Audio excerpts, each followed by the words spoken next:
وبما اني بتاعت حواوشي، تعالى اقول لكم انا بعمل الحواوشي بتاعي ازاي.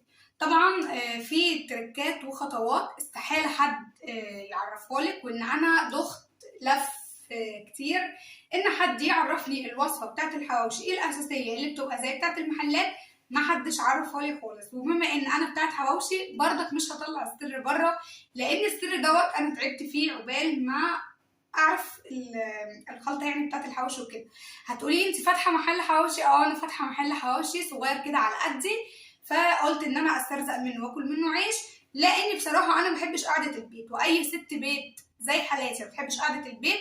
عندك تعملي مشروع، عندك مشاريع كتير قوي، عندك كذا مشروع ان انت تعمليه وتاكلي منه وراه احلى رزق ربنا يبعتهولك. فتعالوا اقول لكم انا بعمل، يعني هوريكم شويه من اللي انا بعمله ازاي.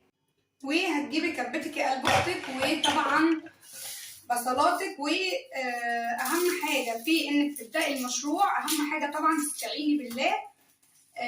تاني حاجه ما تبقيش متضرره وانت داخلاه او خايفه. كده كده لازم الحاجه دي تبقى فيها مكسب ولازم يكون فيها خساره. ولازم يكون في اولها الخساره بتبقى اكبر من المكسب اللي انت واخداه. تمام. احنا معانا بصل، والحواوشي بنستخدم له كبصل كتير لان البصل هو اساسي في الحواوشي. تمام.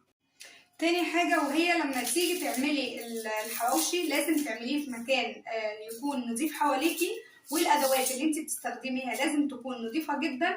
لان المحل بتاعك دوت او ايا كان هو محل اكل او محل خضار او اي حاجه، لازم يكون برضك يعني انت ايديكي فيه على طول. بصوا بقى البصل انا لازم يكون انت ايديكي فيه على طول، لان الحاجات دي ممكن مثلا يجي معلش في كلمه فيها شعره، يجي فيها عفوه، اي حاجه كده ولا كده، فدي بتبقى سمعه كبيره جدا ليكي. وطبعا اخر حاجه وهي انك البهارات بتاعتك ما تكونش لا كتيره ولا تكون قليله، لازم تكوني ظابطه المقادير بتاعت البهارات، لان البهارات الزياده ما بتبقاش حلوه في الاكل عامه.